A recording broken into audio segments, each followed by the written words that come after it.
All right. Hello, everyone. Good evening, afternoon, or morning, depending on your location. It's nice to see so many familiar faces from all over the world, albeit virtually. I'd like to turn things over to Avinoam Bar-Yosef, the founding director and president of Jppi. Avinoam, the floor is yours. Good day everywhere. I would like to welcome everybody who has joined this special JPPI event on our 6th annual Pluralism Index, which is based, among other things, on a comprehensive opinion survey conducted by Professor Camil Fuchs. The data was analyzed and integrated by the index project head, our senior fellow Shmuel Rosener, together with Slepkov, who just talked to you, who is also a JPPI fellow. I want to congratulate them for their work. I would also like to express our deep appreciation to the William Davidson Foundation for initiating JPPI's broader pluralism project and for their support of the initiative. Needless to say that this year's event is different. Instead of hosting you in person at the Institute, we are welcoming you virtually. No doubt that you will also find some other impacts of the coronavirus in the presentation.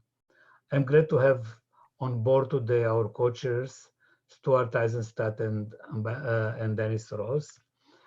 And I'm happy to have them both as part of the discussion. As always, there is some good news as shown by greater integration of Arab Israelis in the general society, even if in their eyes Israel is not always perceived as a Jewish state, and also some unpleasant findings regarding tensions between Israel's Haredi and secular sectors.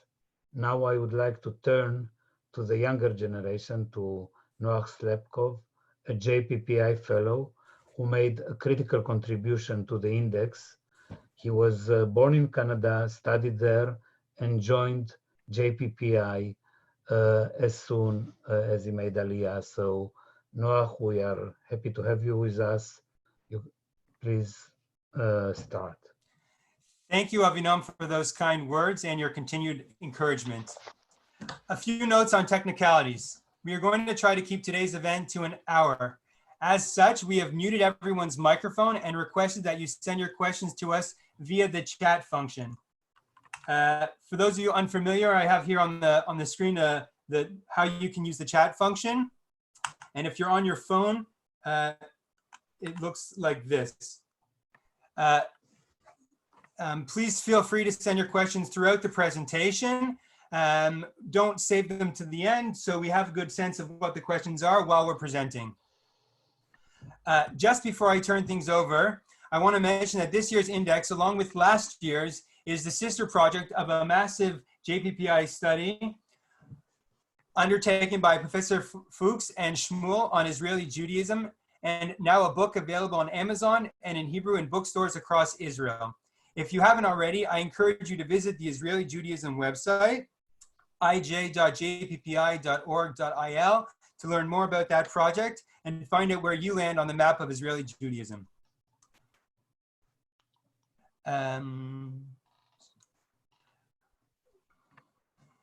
Just a second. Now it is my pleasure to introduce my good friend and partner at JPPI, the yin to my yang, Shmuel Rosener. I don't think Shmuel needs an introduction to any of you, so I'll make this quick and to the point, in keeping with what he expects from me. Shmuel is a senior fellow at JPPI, the senior political editor at the Jewish Journal, where you can find his daily blog, Rosner's Domain. He is a contributing opinion writer for the International New York Times and the nonfiction editor for Israel's largest publishing house, Kineret Zimora Dvir. Shmuel, please take us through the index.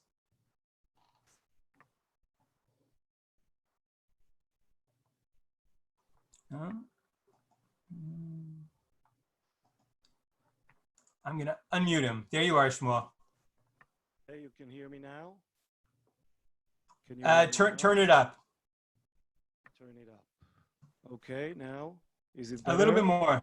A little bit more. There you go. Okay. And Great. do you see the slides as well? Yes, you can see them. Okay. So hello, everybody, and welcome.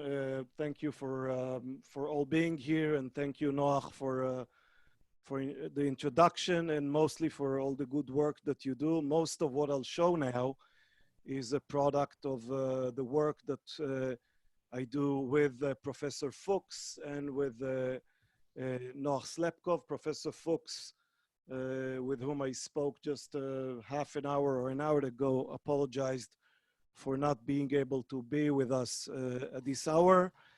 But I'll show everything that we need to show and share with you both what we think and what Professor Fuchs thinks about the many data items that we have here. So on the screen, what you have now are a few of the main headlines of the Pluralism Index this year.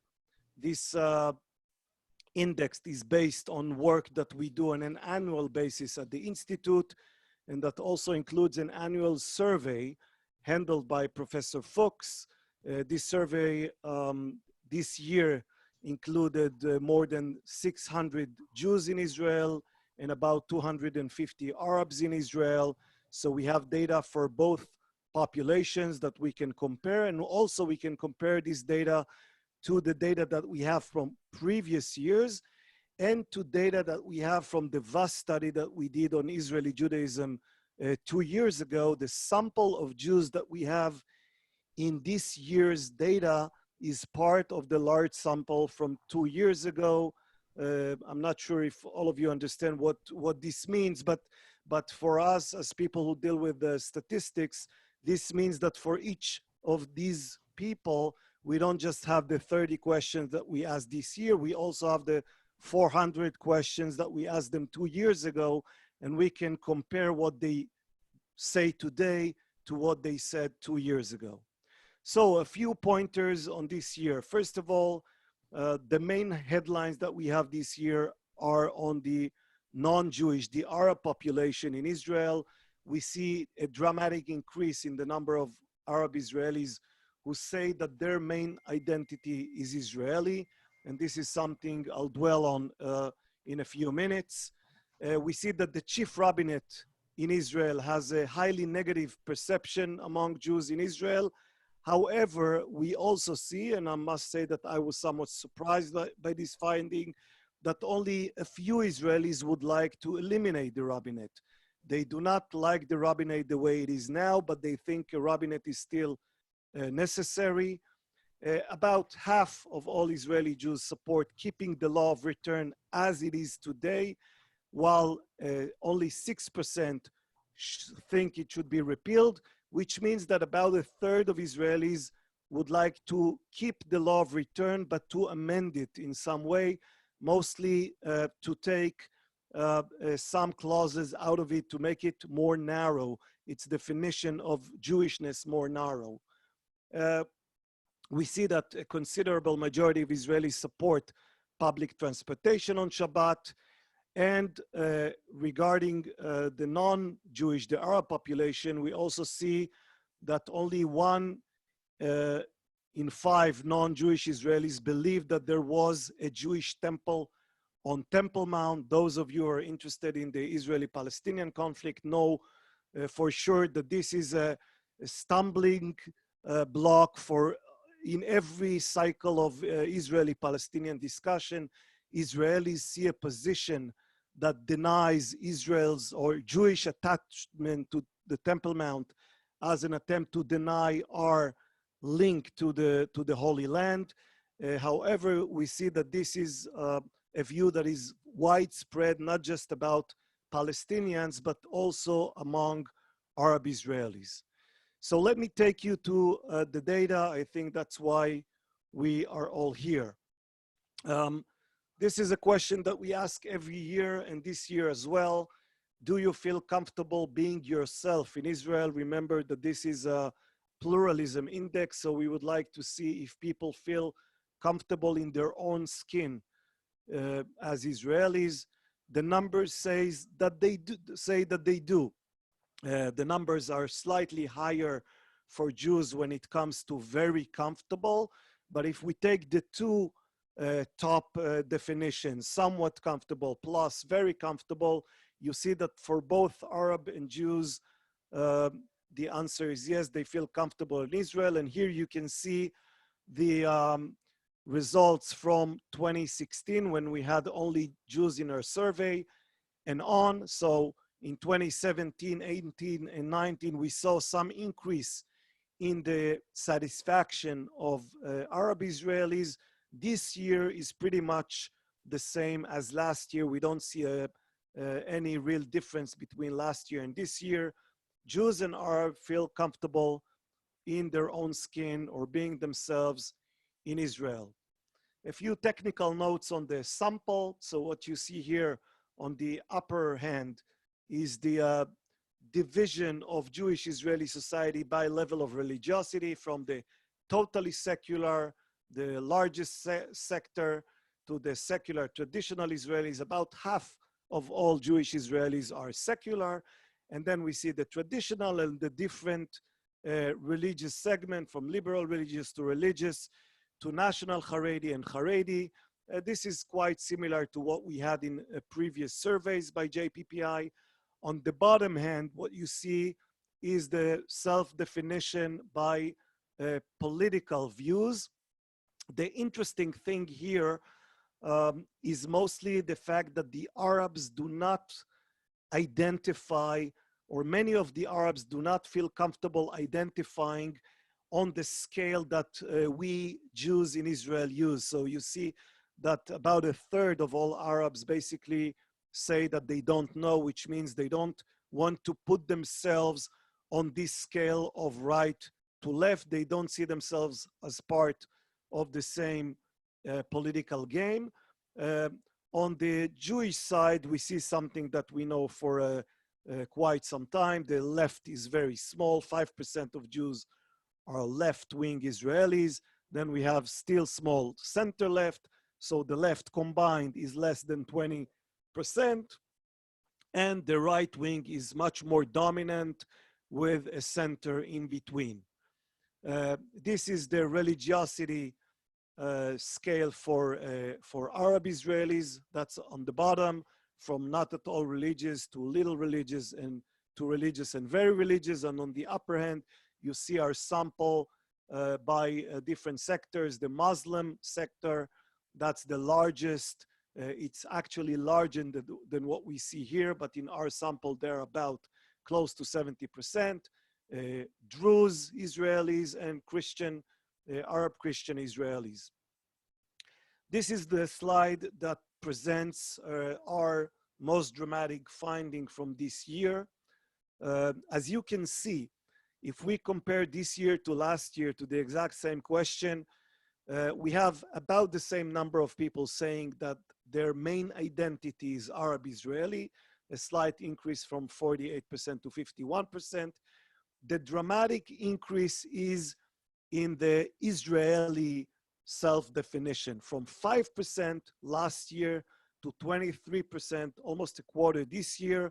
And this goes in parallel to a dramatic decline in the share of people who call themselves Arabs or Palestinian.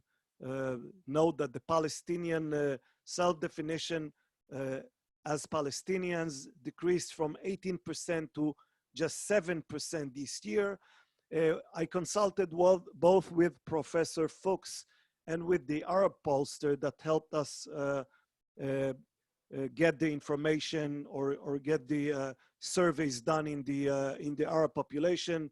Yosef Meklada, a well-known Israeli Arab pollster, and both of them agree that this is most likely the result of the last year of election that we had in Israel.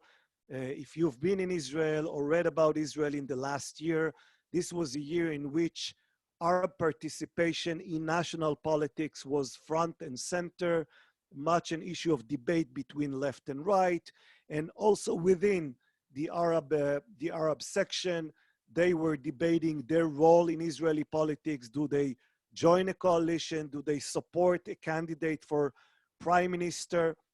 we saw it in reality with the quite dramatic increase in the actual number of Arab voters that led to a quite dramatic increase in the representation of the Arab population in the next Knesset.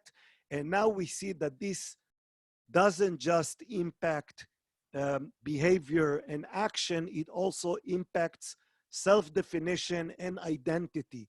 The more Arab Israelis participate in the political life of Israelis, the more they tend to identify themselves as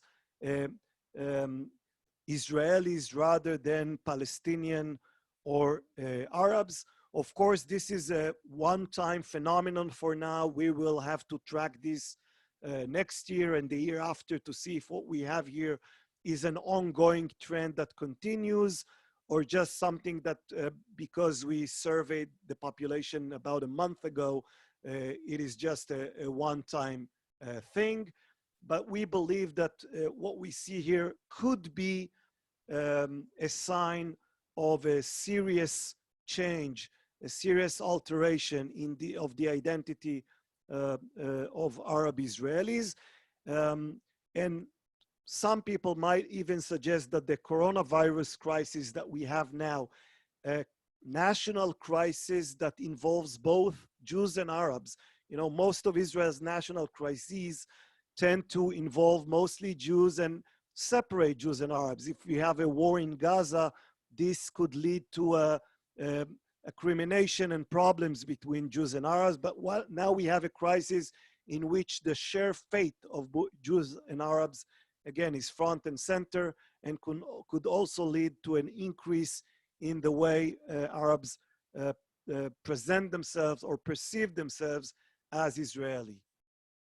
On the, I should say, maybe negative side or more problematic side, what you see here is the question about a Jewish temple on Temple Mount. We know that the position of many Palestinians, including Palestinian leaders in certain negotiation rounds, was that the claim that there was a Jewish temple on Temple Mount or Haram el-Sharif is not valid. We know for a fact that all Jews in Israel, no exception, see this as a fact, a reality, and we know that denial of such fact is problematic in the relations between these two populations. Sadly, what we have to report on this issue is that about half of non-Jews in Israel believe that there was never a Jewish temple on Temple Mount. And if we look specifically, I don't have the slide here, but if we look specifically at Muslim Arabs, not at Druze and Christian Arabs, the share of such people who say there was never a Jewish temple is above 60%. So on this issue, there is still a way to go for these two groups. Another point of recrimination, or if you wish to look for signs to worry about, again, we believe this is a result of the last year of electioneering in Israel. You see that compared to 2 years ago, we didn't ask this question last year.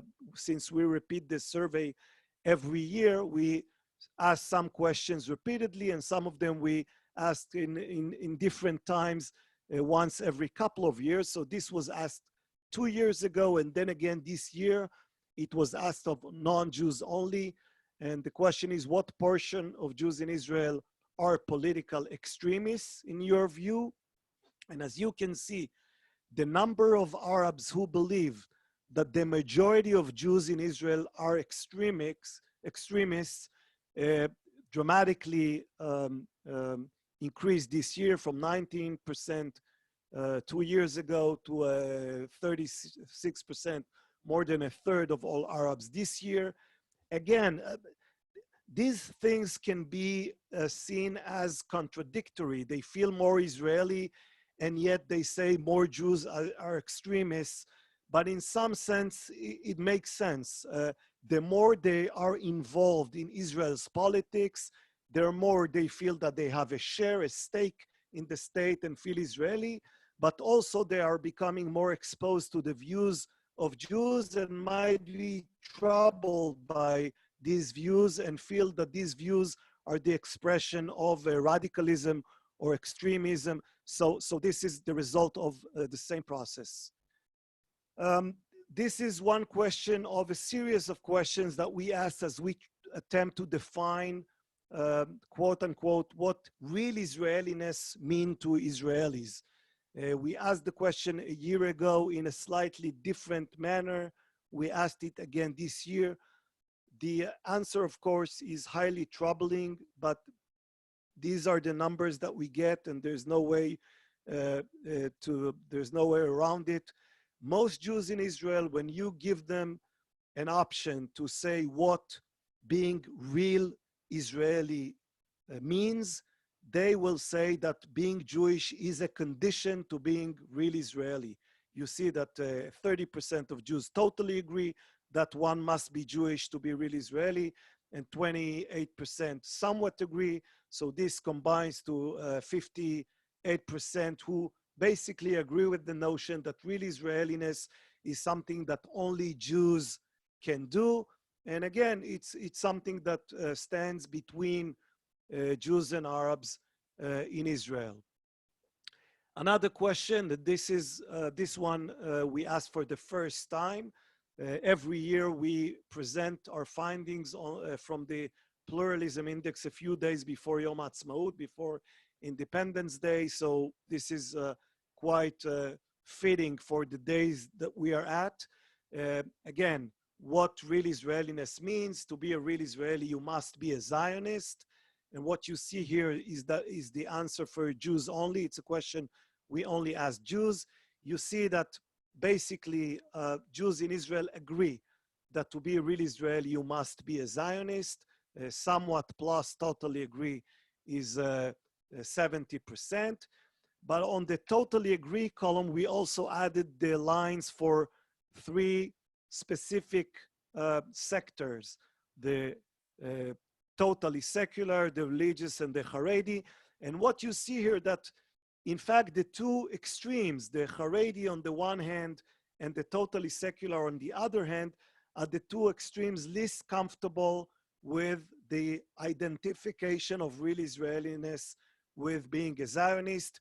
This is much more common for the religious or the Zionist religious Tzioni Dati in Israel. So this is the sector that feels more comfortable with such definition. Again, a question that we repeat after 5 years, just to see if there's a change. And we see that there is slight change. It's not dramatic, but there is slight change. We offer the statement, I prefer that homosexuals, or it's preferable that homosexuals will not be members of Knesset. As you can see, most Israelis disagree with such notion, or in this case, most Jewish Israelis disagree with such notion. And what we see, if you look at the third column, the secular traditional, this is where we see quite dramatic change. This is where we see the real movement from 5 years ago to this year. The more traditional secular population, if 5 years ago was slightly more suspicious about homosexuals in national politics, today we see that they become more like the totally secular. So most of them disagree with this notion, and we see some movement on this issue. Again, a question from 5 years ago and again today. Do you agree or disagree with the notion that Reform Jews are not real Jews? Again, most Israeli Jews do not agree with such statement, but it's important to see what sectors and what people believe in this thing and in what way. And on this question, we see no movement. Basically, the situation is identical to the situation from 5 years ago. Still, most Jewish Israelis do not agree with the statement that Reform Jews are not real Jews, but the sectors that do agree with such statement, such as Haredis, national Haredi, and the religious sectors, we don't see any, they were not convinced, I'll say it in this way, they were not convinced in the last 5 years that Reform Jews are indeed Jews. There is too much freedom of expression in Israel. Again, a question that we asked 5 years ago and again this year.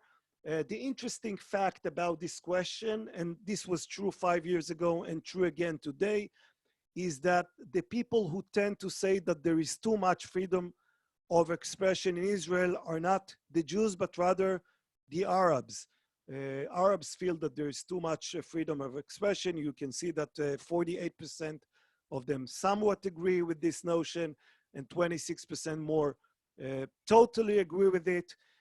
We suspect that this is the result of Arab feeling that the freedom of expression threatens them as a minority. They are the ones who are on the receptive side of uneasy or inhospitable or malignant comments. So that's why they might think that there is too much freedom of expression in Israel that lets other people denigrate them in some ways. Here what you can see is the comparison between 5 years ago and today. As you can see, freedom of expression in Israel, views concerning freedom of expression in Israel did not change much. I know that there's a lot of political conversation about these issues during election years. You know, certain parties say that there is that there's not enough freedom of expression in Israel, or that certain parts of the government or the Israeli political body attempt to prevent other people from expressing their views. These numbers do not support the notion that Israelis are convinced that there is a huge problem with freedom of expression in Israel. Most Israelis feel that there's no change from 5 years ago to today. Another part of our attempt to try and find, you know, the level of comfortability that people here have as they live in Israel, we ask, to what extent do you feel like a real Israeli? And remember that there are many other questions that we asked about real Israeliness. To be real Israeli, you must be Jewish. To be a real Israeli, you must be a Zionist. We also ask questions such as, to be a real Israeli, you must speak Hebrew, a question that I did not present here, but in which we find more agreement between Jews and Arab. About half of all Israeli Arabs agree that to be a real Israeli, one must speak Hebrew. What you have here is the level to which Arab Israelis feel like real Israelis. You see that among Jews, it's you know, it's very it's widespread. 73% very much feel like real Israelis. For Arabs, it's slightly more problematic. But again, if we take the two top options, a fair amount and very much, we get to 2/3 of Arab Israelis who still say that they feel like real Israelis. It's a positive sign, I would say. I'm not completely happy with it, but it's more positive than negative. Here is an interesting comparison between the average Israeli Jew and the Haredi Israeli Jew. What we see here, the only group within of Jewish Israelis who do not feel very much Jewish, or very much Israeli, I'm sorry, is the Haredi group. Again, it's still a majority of 54% who say they very much feel Israeli. But what you see here, that it's only about half of them. The other half don't feel very much like real Israelis, whereas other Israelis, non-Haredi Israelis, 3 out of 4 feel very much Israeli. So Haredis feel slightly less real Israelis than all other Jews in Israel.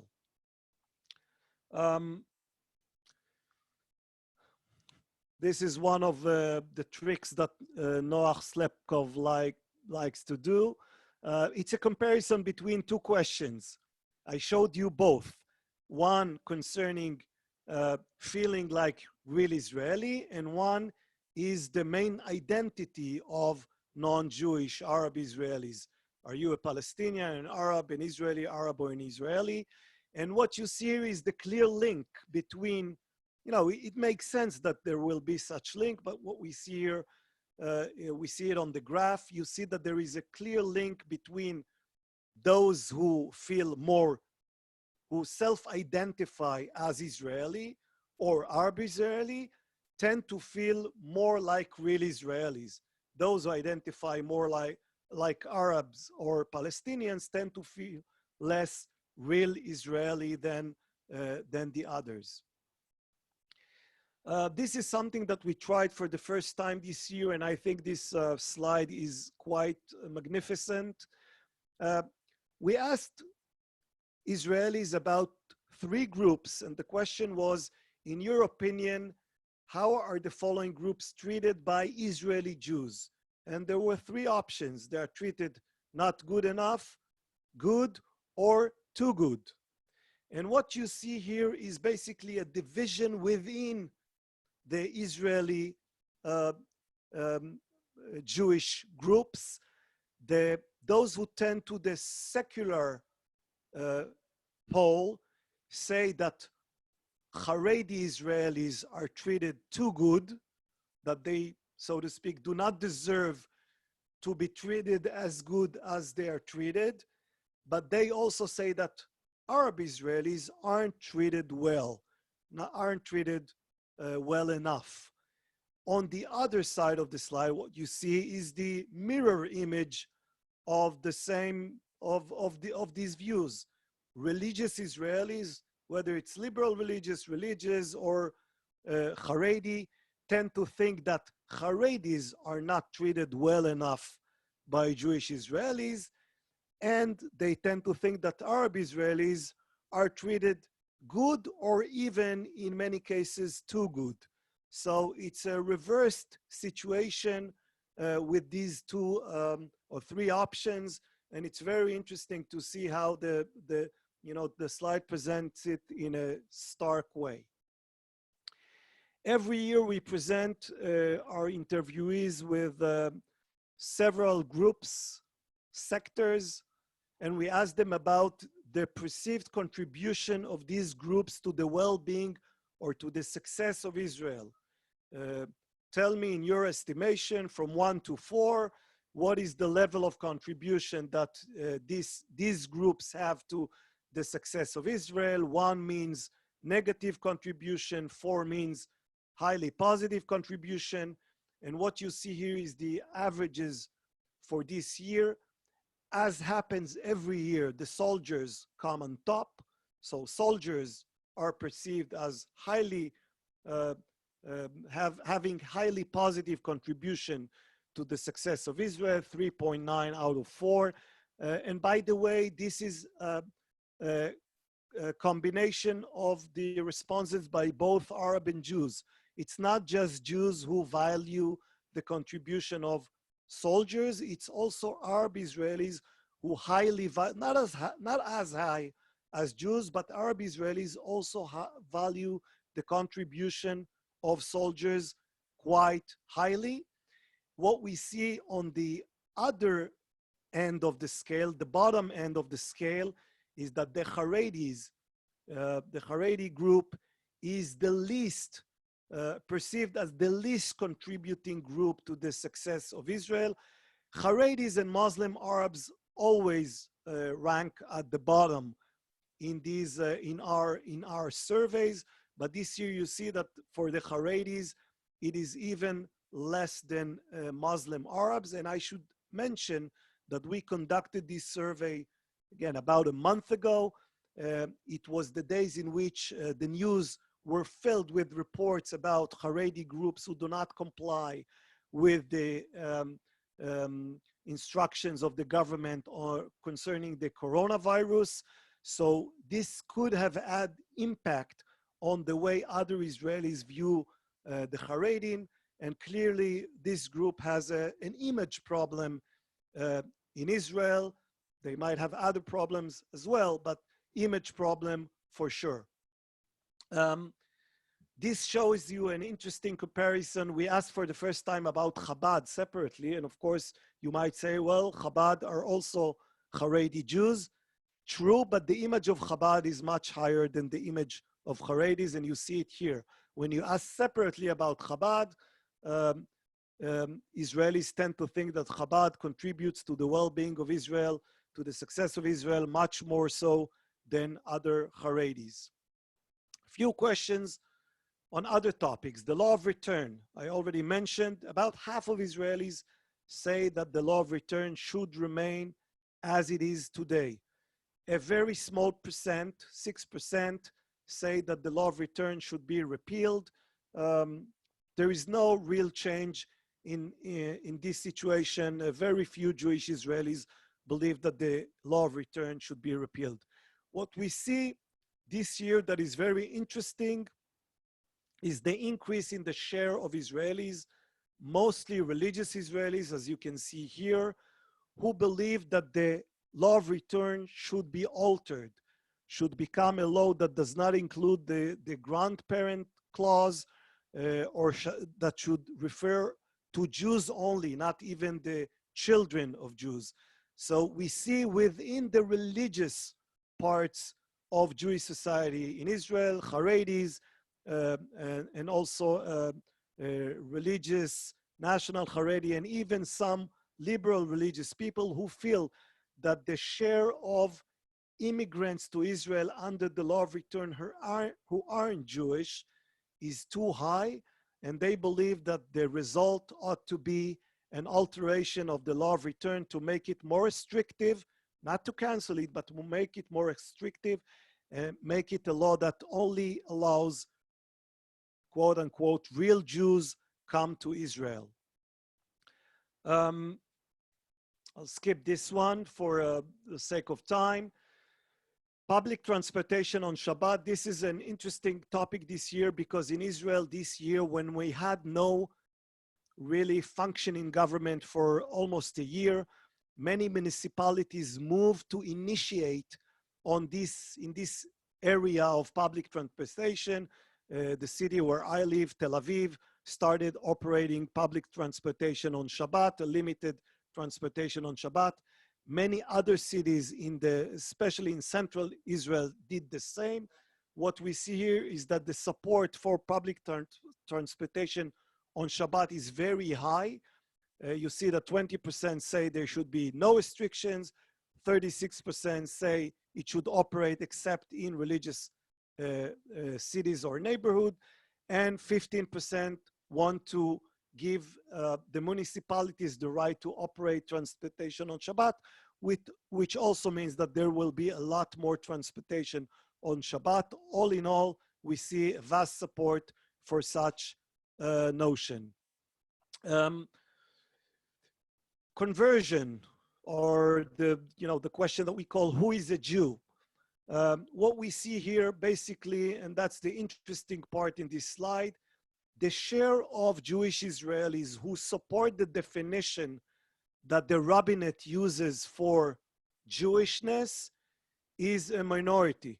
38% say that a Jew is someone who has a Jewish mother or completed an Orthodox conversion. That's a minority view within Israel, and as you can see, among the half of Israelis who are secular, the totally secular and the secular traditional, somewhat traditional, it's even a lower percentage. So a vast majority of secular Israelis and a majority of Israelis do not think that the definition used by the rabbinate is welcoming enough or inclusive enough. And as for other definitions, they might prefer different variations. Some of them would accept all kinds of conversions, not just Orthodox. Some of them will accept both a mother and a father, a Jewish mother and a Jewish father as a category that makes someone Jewish. And a few of them will even say that if a person considers themselves Jewish, then they are Jewish enough, but that's again a minority of just 7%. This I think will be the last one until before we move to questions, if we have time for questions. The chief rabbinate of Israel. Again, I was somewhat surprised by this result. On the one hand, we see that the rabbinate is really the least liked, least appreciated, least valued institution in Israel. Only 14–15% of Jewish Israelis believe that the rabbinate is both vital and well-functioning body. It's a very small minority who see the rabbinate as an important and functioning body. All other Israelis think that there needs to be a change.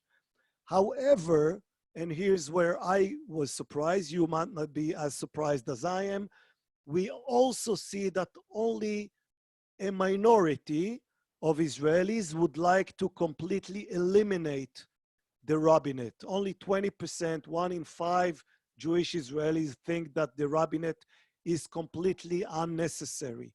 2/3 of Israelis do want to see a rabbinate, and then they are evenly split between those who say it should be the rabbinate that we have today, only better functioning, improved in the sense of giving more appropriate, giving more value to the dollar, being a more well-managed institution, and about 1/3 who think that the rabbinate should have more limited authority. These are the people who will say that the issues of marriage and divorce, for example, should be eliminated as something that the rabbinate controls.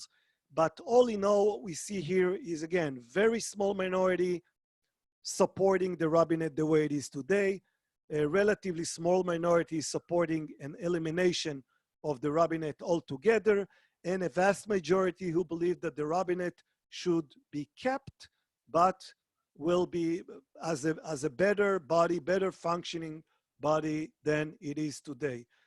I also hear that Camil is us on the line. Is that true? Yes. Yes, Camil, would you like to say something? Well, no, I'm fine, thank you. And just to apologize that I came in so late. That's all. So Professor Fuchs is our pollster, and he is the most distinguished pollster we have in Israel, and we work together for many years now, and we authored a book together.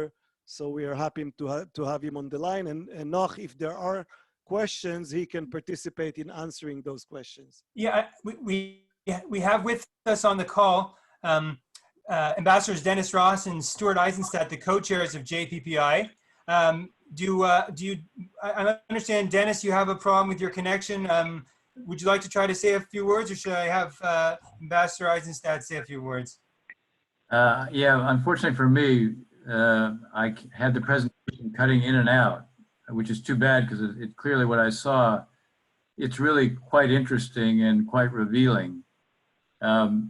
I would just say, look, what stands out to me at one level, and then I'll turn it over to Stu, is on the one hand, there seems to be an increasing level of tolerance within Israel, at least among the non-Haredi, non-Orthodox, ultra-Orthodox segment.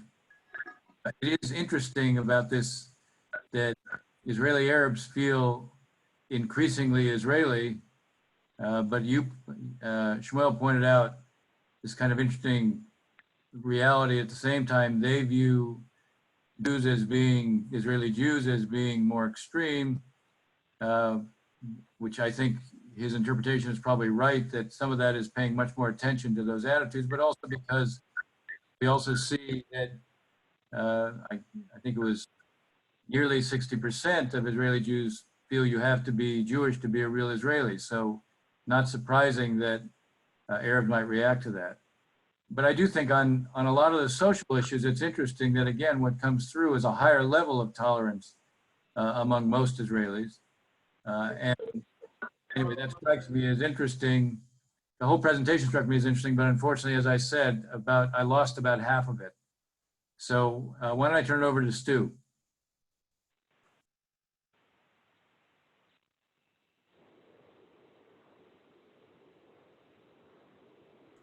Stuart, are you there? Ambassador Eisenstadt?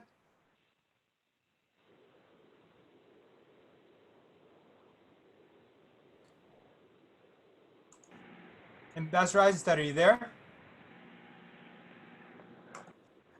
He's called in. I guess we're having difficulties with him. We'll throw it back to Shmuel, who can go over some of the questions that we had. And hopefully if Ambassador Eisenstadt can say a few words, he'll join in when he can. Shoot. Oh, I've sent you a few on WhatsApp. Oh, I need to look at WhatsApp. Okay, I'll do it. I'll do it. I can also read you one while you look at that. Read me a question. And for those focused on Israel-diaspora relations, particularly those who want to know the trajectory of these ties, i.e. more cohesion, less cohesion, etc., what does your data tell us? Well, we asked very few specific questions about Israel-diaspora relations in this cycle.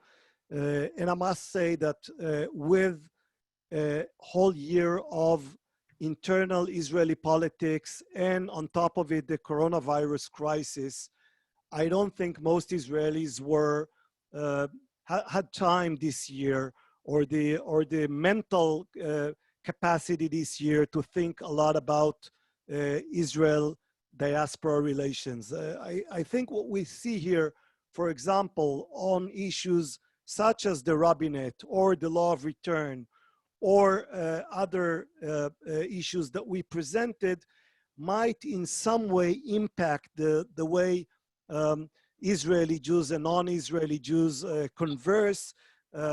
You know, they can more easily map the areas of disagreement. And this is our contribution to this conversation this year. The law of return comes to mind as something of real significance. If we see a trend towards alteration of the law of return in the coming years, if we see an even larger share of Jewish Israelis wanting to make this law more restrictive, so this will surely become an issue of discussion between Israel and diaspora communities. At JPPI, for quite some time, we recommended that any attempt to touch the law of return must include a serious conversation between Israel and other communities. And I think if by looking at our numbers now and projecting into the future, this might be a topic that we will have to deal with at some not very distant future. Okay, we have another question. What are reasons that 27% of Jews in Israel do not feel very much like they are real Israelis? Did you define real Israeli? Well, we did not define real Israeli. We are trying to define real Israeliness by asking many questions about what real Israeliness means. So does it mean speaking Hebrew, being a Zionist, being Jewish, living in Israel, being a citizen in Israel? For a number of years now, we've been asking such questions. And by using these questions one at a time, we can we can narrow the scope of what we feel that people mean by when they say that they are real Israelis. The answer why some Israelis don't feel real Israelis when it comes to Jews, I would say, comes from two main sections. One of them is people who feel highly disillusioned with Israeli politics. These will be people who are very secular and very left-wing and feel uncomfortable with the way Israeli society and Israeli politics is moving. And the other section, and we saw it, is Haredis. Haredis feel in some ways out of the Israeli mainstream. The book that Professor Fuchs and I wrote and published a year ago defines this mainstream Israeli Jewishness, and many Haredis don't feel as part of it. Some of them do. We see that there is a movement among Haredis towards mainstream Israeliness, but some of them still don't feel as part of this mainstream, and this will make them say that they do not feel like real Israelis.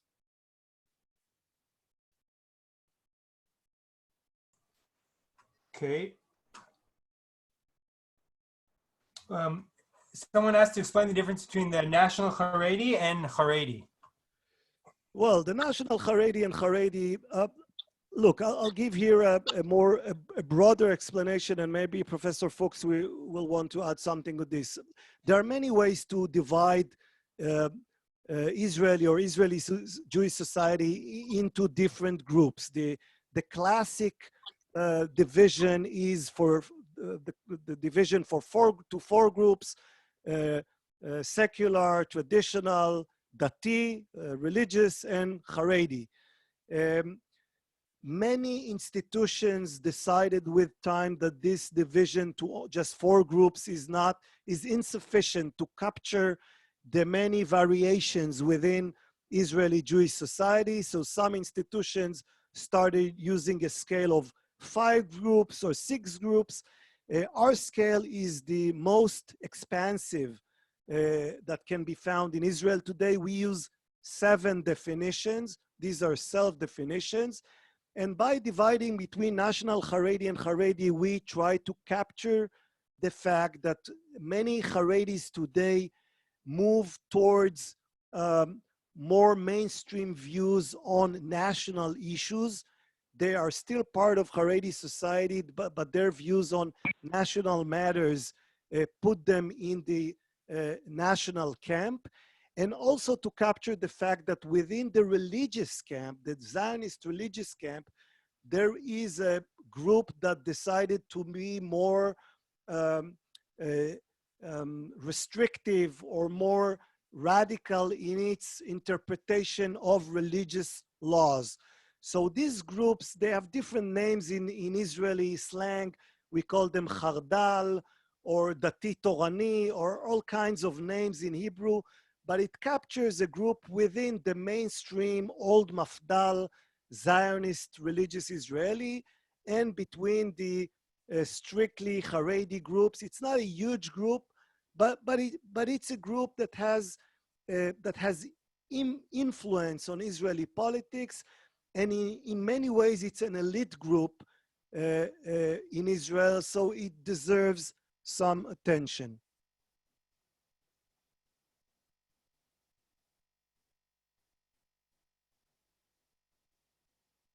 Noach? Yeah, I think is the tendency to mainstream to national Haredi come from the fact that they have increased their power in the government? Well, I think it comes first and foremost from the fact that they live here. You know, Haredis live among other Israelis. They're impacted by Israeli society. They take part in the government, they take part in decision making. They know that their fate is linked to the fate of the whole of Israeli society. And even when they will tell you that they have high walls and hence they don't feel the push and the pull of Israeli society, in fact they do. And on many issues they become Israelis. We see that on many national questions, Haredi society today is the most right-wing society in Israel. Their views on the Israeli-Palestinian conflict and other issues of security and foreign policy are quite hawkish. So we see a tendency among Haredim to join the mainstream of Israeli society without saying that they do. And I suspect that what we've seen with the coronavirus will even will have yet another impact, will have even more impact on Haredi society. There was indeed a crisis between Haredi groups and the Israeli government at the early stages of the coronavirus crisis, but I think that this caused quite a stir within Haredi society and led many Haredim in Israel to have a crisis of faith in their leadership. They understand that not paying enough attention to the instructions and to the dictates of the Israeli government was a huge mistake. And I suspect that next time, hopefully there will not be such next time, but I suspect that if there is next time, Haredi society next time will be much more attuned to the way the Israeli government instructs them, and maybe less attentive to the instructions coming from certain rabbis. Professor Fuchs, did you want to add anything?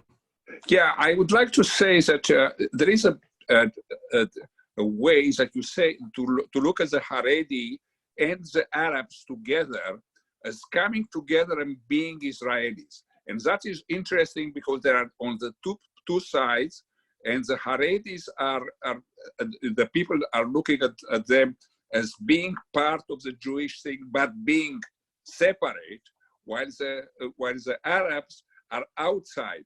But both of them we see lately, and also in the coronavirus crisis, they see them coming together in this polls that we did, and they are much more Israeli than before. And I think that this trend is going to increase in the next years.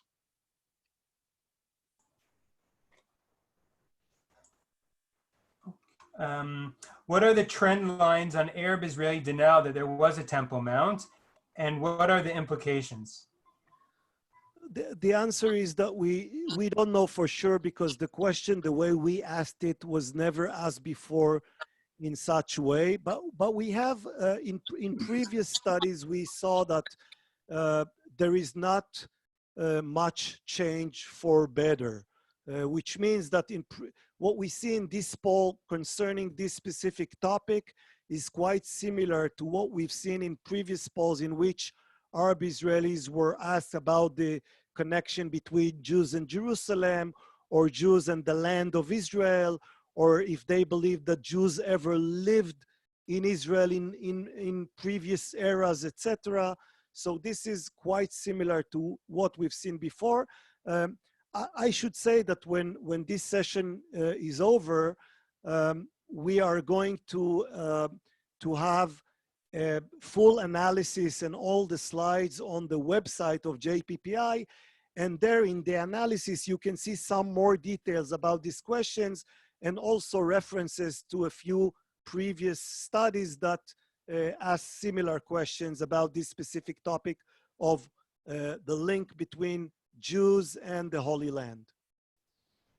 Okay, we have one last question. You state that the main finding of your survey is the increased number of non-Jews who self-identify as Israeli. Is this evident in Israeli society by Jewish Israelis? Is this recognition being felt, seen, understood by the larger population? What impact? Well, I can tell you that today, we had a previous session in Hebrew, like 7 or 8 hours ago in the early afternoon in Israel. And what I can say is that the response by Israeli media to these findings was quite remarkable. The website of Israel Hayom, the most widely read newspaper in Israel, carried a front page headline from this survey for a number of hours on its website today. So I think look, should we delude ourselves to think that the average Israeli on the street walks on clouds today because of our findings? The answer is no. But we see that among elites and the media and other groups that we consider important in this situation, this finding does resonate, and people understand that this is important and might be, you know, if this continues, that it might be even dramatic to the future of Israel. Great. Thank you all. Maybe Avinoam would like to say some closing remarks, or Dennis, if you want to add anything further. I think that actually Dennis, as usual, put the finger on the right thing. I think that Israel in general we see is more tending to the center, and still there are differences that are dividing different tribes in Israel. So in general, I think that this year's index is encouraging, and let's hope that we'll see better integration of all groups in the general Israel society. Thank you, everybody. Thank you, everyone. Thank you, and especially thank you to Shmuel and Professor Fuchs, who I had the privilege of working on this project with. It's always a pleasure to have both of them as mentors and colleagues, and I hope you all enjoyed this. As Shmuel said, we're going to put the presentation and the analysis on JPI's website very shortly, and we hope to see you all back again soon for another JPI digital presentation. Thank you. Camil, and of course to Noach too. Thank you.